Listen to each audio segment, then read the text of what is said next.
1. I'm a self-taught software developer without formal education, which means that decent jobs can end up being quite scarce. Most of my career has been spent freelancing, which worked out great for the most part, but in 2017 I was offered a position at a relatively small, 8 full-stack developers, 2 WordPress developers, and far too many managers, software development company. The position wasn't glamorous, the pay was awful, $1,000 a month, and the company was 2 hours away from my house, which meant I spent 4 hours a day driving. Despite all of this, I considered the position a foot in the door and hoped it would land me a better position in the future. Or at the very least, I'd be able to work my way up in the company eventually. Now, when I say this company had too many managers, I mean it. There were 4 directors, 2 team leads, and not a single formal project manager. The managers, who didn't code, they just handled admin and managed clients, made up nearly 40% of the company. They each had their own ideas of what developers should be working on. With nearly 20 big clients, some of which were local branches of multi-billion-dollar multinational corporations or local big names, each developer had to juggle multiple projects that were supposed to be their #1 priority. Within a month of working there, and with absolutely no training, I was handed a massive project that involved writing bespoke operating software for an extremely complex piece of custom hardware, with many components and modules that were supposed to communicate and work together, all on a framework I had absolutely no knowledge or experience with. Why did we accept this project? Because one of the directors lied to the client and promised that we absolutely have people who have experience with this type of development. I asked the director why I was given the project. Again, mind you, within a month of working there, but was basically just dismissed. I brought up my concerns every time we had a meeting about it, and even once in a company-wide meeting, but I was ignored each time. To my horror, I soon learned I'm supposed to work on this project alone. About a week later, we received the 100-kilogram piece of custom hardware, and I'm set to work. Whoops, turns out the drivers for the hardware were poorly written, so now I have to worry about that too. I try to juggle all my projects, including rewriting the drivers and low-level code. But each time I get ahead in one project, all my other projects lag behind and I get in trouble. Eventually I put my foot down with 2 of the directors and tell them to either put me solely on the custom hardware project, CHP from here on, to stop overpromising my delivery dates on my other projects, or put more than just me on the CHP project. I'd hoped they'd take me off my other projects, or at the very least give me some help, but instead they begrudgingly agree to essentially lie to the clients and tell them that I'm making progress even when I'm not. This does not stop the other directors from pestering me about delivery dates, though. So a month goes by, and suddenly I am pulled into a meeting with the same 2 directors. Apparently, they had promised the CHP client, a joint effort between one of the largest corporations in my country and a major telecommunications company, a basic working version of the device very soon. I'm absolutely blown away. In the scope of the project, I've essentially just started, so they've been promising the impossible without consulting me on timelines or milestones. Mind you, I haven't been given a due date or a timeline or anything, and I've been working off of a vague software spec doc that was obviously written up by a marketing person or team. The most in-depth thing I have is poorly made mock-ups of a handful of screens they want. I once again raise my concerns about working on the project alone, and tell them that it's absolutely not ready for even rudimentary tests. They angrily tell me I'm working too slow, and accuse me of slacking. Keep in mind I get up at 4 to be at work by 7, take only a 10 to 15 minute desk lunch, leave work at 6 and get home by 8 or 9. I'm told to deliver something usable by the end of the week. This meeting was held on Wednesday, and they'll stall the client and cover up my fuck-up. Fine, whatever. I drop the issue and set off to create basic screens, and fake the majority of the logic. Friday rolls around, and I'm told to stay late to finish up. I don't argue, and stay until 8 to get the basic screens done. I shot off a quick email to my direct supervisor, outlining the included and missing features, as well as listing all the known bugs. I get home at 11, skip dinner, and go to bed. That Monday, as I walk in, I'm immediately pulled into an emergency meeting with all the directors. Apparently, the client was disappointed in the amount of bugs in the software. The directors are fuming. I ask which bugs they're referring to, hoping to take note of the ones the client considered the most pressing, so that I know which features to prioritize. To my utter surprise, all of the things the directors list revolve around the faked logic, which I assume they failed to mention, and missing features, things not saving, security features not working, no communication, etc. I reiterate with them that this was just a mock-up, which set off the directors more. They had told the clients that this was a working alpha version. Once again, I'm floored. I get warned about my slacking and get sent back to work. For the next 2 weeks, I hustle as much as I can to get things done as soon as possible, often working late with no overtime pay. One day I find a bug in the hardware. Most of the low-level code interacting with the boards were done by an external freelancer that I can't fix myself, and immediately bring it up with my directors. They tell me to call the hardware guy, which I stupidly do. A week goes by, the issue hasn't been fixed, and I get the blame for it. Hardware guy denies that I called him. I have no paper trails. From then on, I only communicate with him by email. And the times I do phone him, I shoot off an email and BCC all the directors as well as the clients.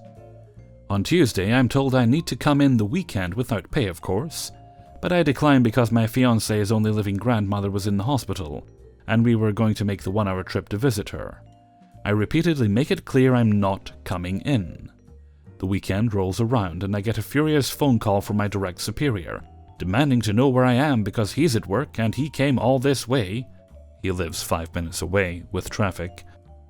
I tell them I made it clear I wasn't coming in. But again, I was fucked by my own stupidity. I never told them in writing I am not coming in, so they continue to insist I have to come in. Eventually I relented, went in on the Sunday, and make the now 3-hour drive, cutting the trip short with the reluctant blessing of my fiancée. Luckily her gran ended up being okay. Eventually, every release of the CHP ends up having more bugs, and they end up piling up faster than I can patch them because I have to develop new features with each release.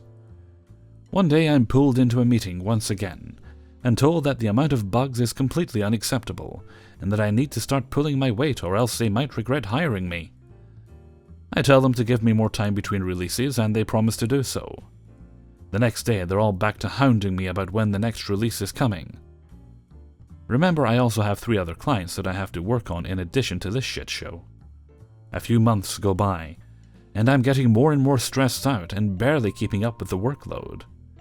Then I get news that caused me to get absolutely reamed by my bosses. The big corporation pulled out of the deal because the software keeps having more and more bugs, and each release is more unstable than the last. While the telecommunications company was still continuing the project, we had just lost the majority of a $1,000 a year contract. I sat there quietly and calmly while being attacked professionally and eventually even personally. After what felt like an eternity of angry rants and threats of being fired, one director even pulled the age-old, "You'll never find work in this town again" line. Apparently he knows everybody in the industry and will make sure I don't find work again.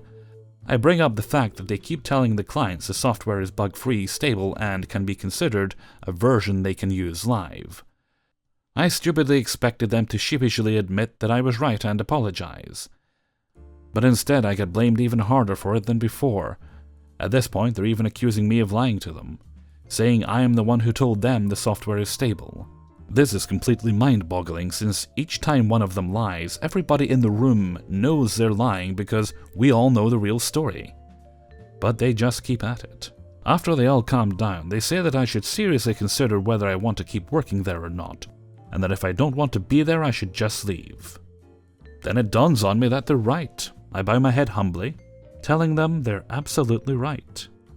Satisfied that my spirit had been crushed, they adjourned to the meeting with another warning and threat.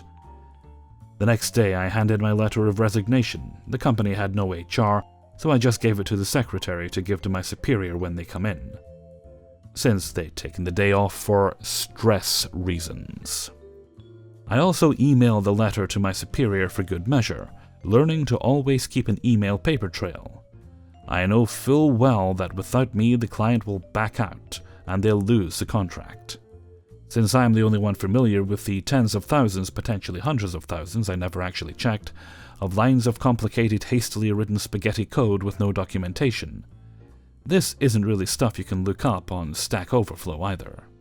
I get multiple furious emails and SMSs accusing me of all sorts of things. I only reply once, in email, to all the directors with no subject or body. The only thing in the email is my photocopied notes from the last meeting, which ended with multiple notes of a few verbatim quotes regarding the fact that I should leave if I don't want to be a company man and a team player. I never heard back from them again, other than for my final pro rata paycheck and small benefits payout.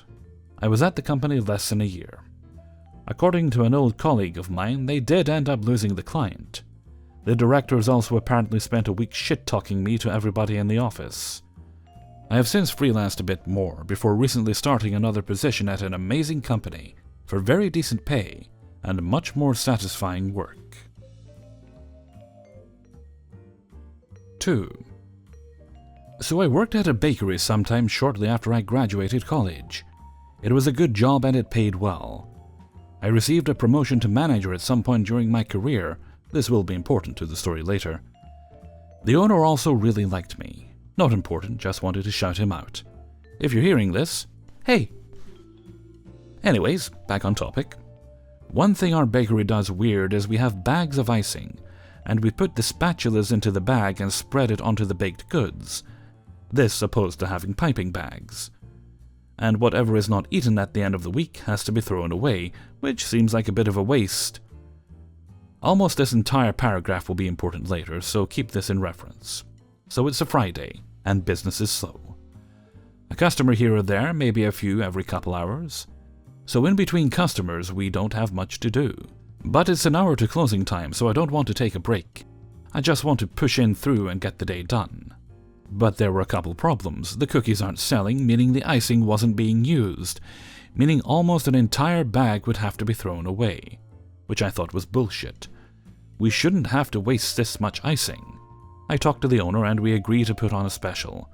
Buy one get one free for cookies, coffee 25% off, and sure enough, business starts picking up. We're making dollars and getting rid of the icing. But the small burst of business doesn't last, and eventually we're empty again. Now here's where the malicious compliance starts. A woman with a classic, "May I speak to your manager?" haircut comes in, clearly mad about something. She orders the special, extra icing, and orders it to be made immediately. "My time is worth more than yours." I'm thinking, bitch, don't order my stuff around like that. Now we put on extra icing on both cookies and try to give it to her. She says, "No, extra icing." So we send it back and put on more icing. She sends it back, saying, "Idiots, what part of extra icing don't you understand?" So we put on even more icing and put a dipping cup of icing. And you guessed it, she sent it back. I'm not having any more, and neither are my two colleagues. So we decide to MC this woman. We start brainstorming on how to do this. We think about giving her a blank cookie and get her to put her own icing on, not ours. We just give her icing cups and keep the cookies and pour her coffee on her cookies. But the bitch is demanding her cookies, and I just got an idea. It's 30 minutes to closing, and whatever we don't sell is going in the trash. So, we have to try to get rid of whatever we can. We have a 75% full bag of icing, and we decide to get rid of it in one shot. Now she's putting on a get-up, saying she wants it to go, and she demands the manager. We'll deal with this later. We take the icing bag, put the cookies inside, pour the coffee into the icing, and shake up the bag to ensure it would mix. I added a little more coffee to make sure it tasted like her order. We write "takeout" in Sharpie on the bag and hand it to the woman. We're laughing our asses off, and the woman screams, "What the fuck? Is this funny to you? Let me speak to your manager." So I say, "Gladly." And with a straight face, I walk to the lockers, get my manager vest, and put it on. Walk back out and say, "Hello, ma'am, what seems to be the problem?" And she screams, attracting the attention of everyone within a 5-mile radius of the cafe. She yells, "You stupid sons of bitches!" I'm gonna sue your stupid asses, you stupids! No. I say stupid because I can't actually say what she said, but you get the idea. She throws the bag right at me and storms out. But I throw it back, and when it hits her, it bursts open, exploding with coffee icing and cookies all over her. She runs off, giving us the finger. I think that was the best day ever for that cafe. 10 out of 10, would work there again. 3. So I worked at a mid-range spa as a massage therapist for a couple of years. At first, things were good.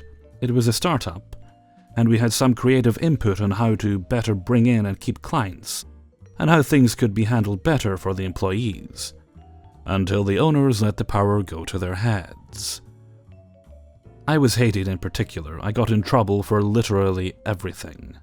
My voice was too loud. I laughed too much. I talked too much to my coworkers and clients. My lunchbox was too big for the double-sided fridge. I shoveled my feet when I walked. I came in too early. I didn't come in early enough. I ate in my car in the parking lot before shifts. I ate when in the employee room before shifts. I was yelled at for eating fries when I should have been getting a client. I was taking my meds, so I had the mental capacity to work there without burning the place down. I asked for lunch breaks. I sat down too much. I stood in the halls too much. My uniform was too big. My uniform was too small. I brought too much stuff into work with me. If I was hungry during shifts, why didn't I bring snacks? I could go on and on. The sketchy stuff. We were only paid $4.25 an hour. They expected us to do laundry, clean, inventory, etc. in the 5 minutes we had between clients, or we'd be written up for not working. They took our tips and would make it seem like they were paying us minimum wage. They started removing mandatory breaks and reprimanding us for eating between clients. The owner's husband, who was jobless for a reason I shall state later, said, "I only hire women because they have to listen to me." He would constantly belittle us. We couldn't have bathroom breaks if we were waiting for a client to get on the table. He would make off-the-wall remarks to all of us. His wife was a passive-aggressive bitch who added smiley faces to her notes, telling us we didn't work hard enough. Many times, if someone were to complain, even about the dumbest of things, they'd dock our pay or not pay us at all for the table time, but keep their enormous cut of the client pay. They made the front desk and a few ass-kisser therapists spy and write down every move we made if they weren't there. 8:27, someone went to the bathroom, spent 3 minutes in there, washed hands. 12:42, someone had a Snickers bar, threw away a wrapper, licked fingers, but washed hands after. They were power-hungry and stingy, useless enemas. I came in one day at 12:47, 10 to 15 minutes early as they requested. They giggled and said something and proceeded to write me up for being late. I wrote a note asking to cut my hours to work elsewhere. I didn't care that they were busier or had nicer facilities anymore. I came in the next day, after my 20-minute drive in the morning, to have the owner's husband, bitch couldn't even do it herself, say, "We need to talk about this note." Just wait while I put down my bags.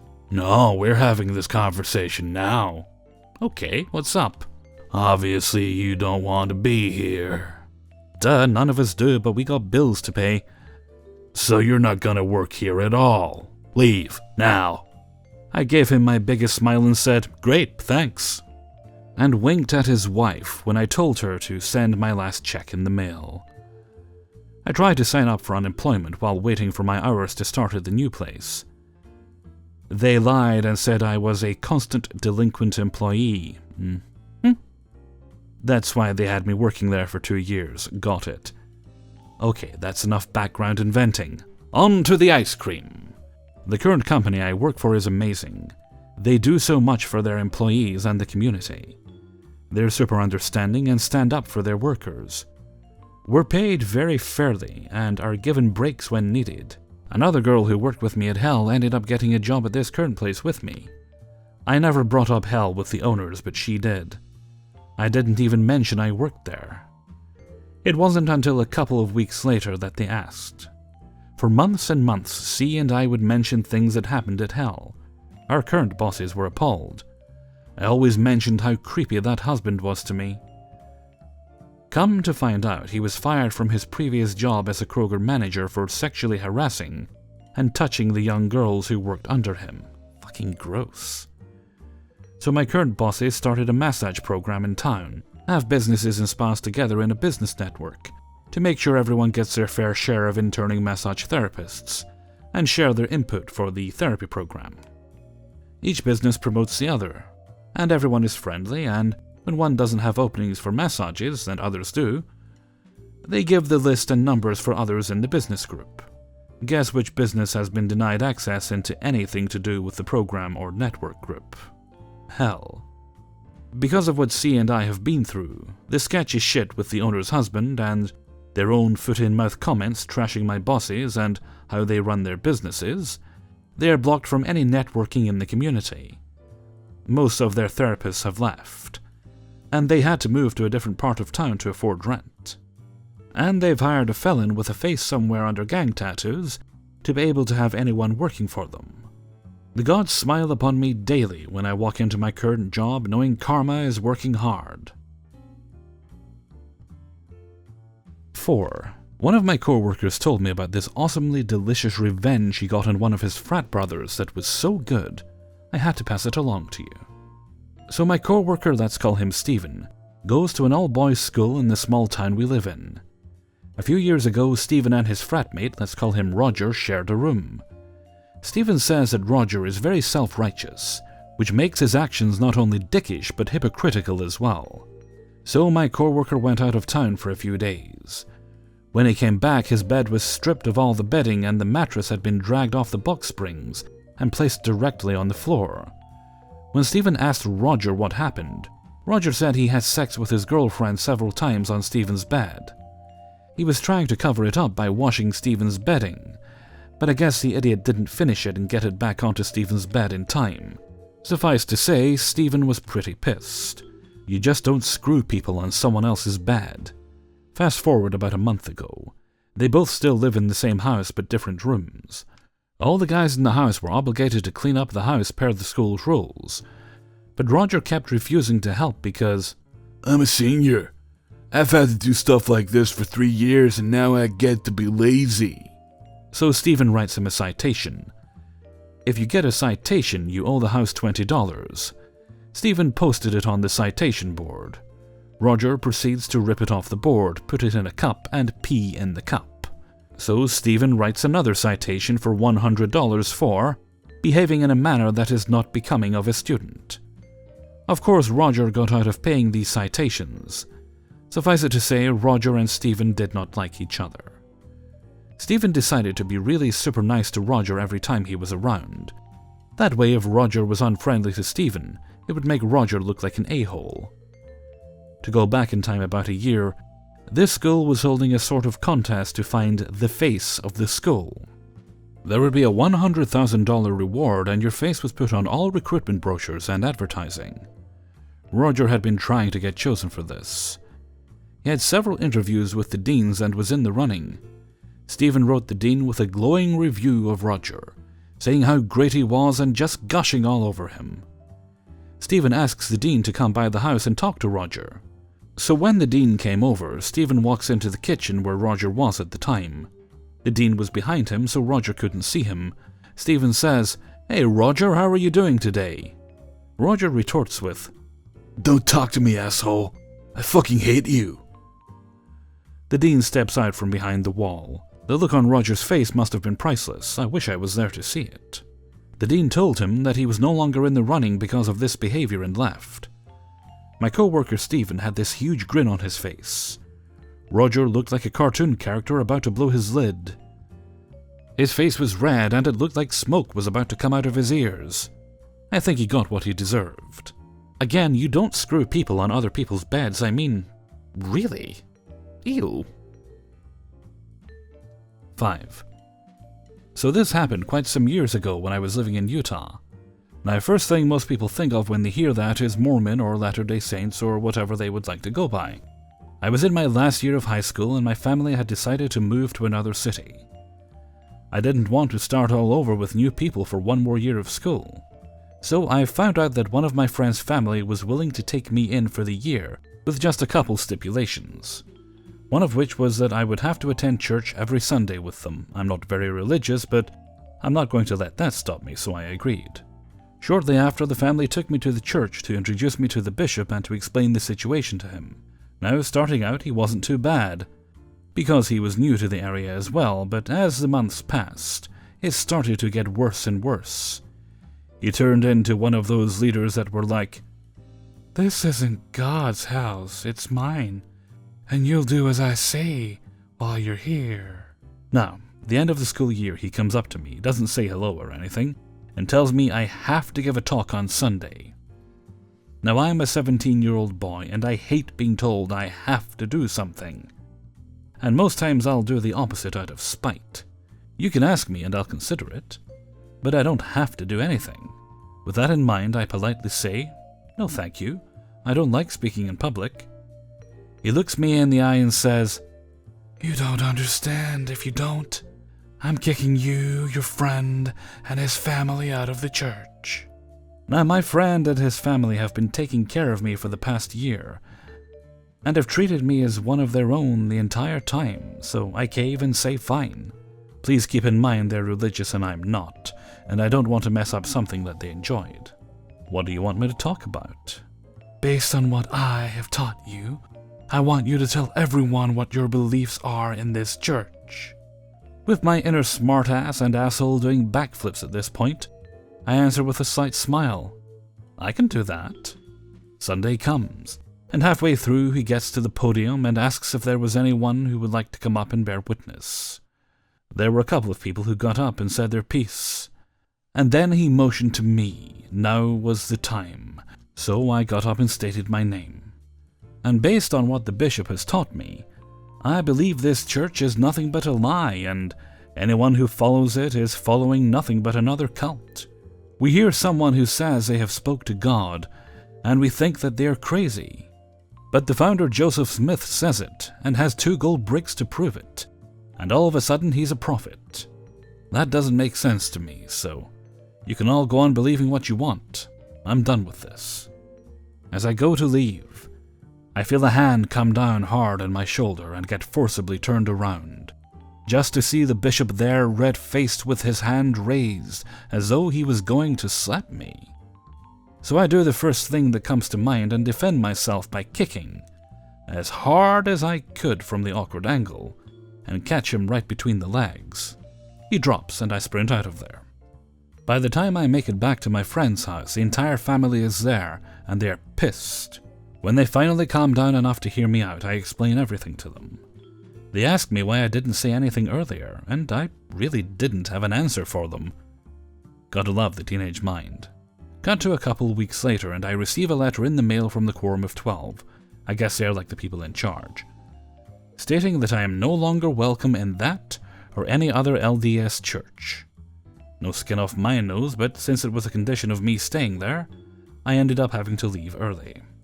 Note, please bear in mind that these aren't my actual beliefs in the church. I was just giving him what he wanted. Hey everybody, Hellfreezer here, and thank you very much for listening to Revenge is Ice Cream, number 18. And thank you very much to everybody who allowed me to use and sent in stories for use in this video. I'd also like to give a specific shout out to Reddit user A Shit Stain Is You, author of the icing story. Thank you kindly for letting me use your story.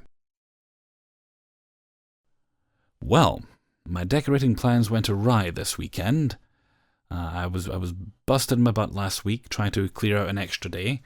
That didn't work out. Ended up getting finished on Friday around about the same time I normally would, so that was pointless. Got up on Saturday, started stripping the wallpaper. Got about half done. I thought, okay, I'll take a rest, and then I sat down and was like, oh, I just feel absolutely terrible today. So I decided I wasn't going to decorate anymore. I would continue with it tomorrow, because the wallpaper, it's been up so long, it was coming off with just a scraper and a minor bit of effort anyway, so it's really easy to get off. So I thought, I'll do that on Sunday, then that'll be quick enough to get done at the start of the day, and then I'll have plenty of time to put the paper up, because it doesn't usually take me long to do that anyway.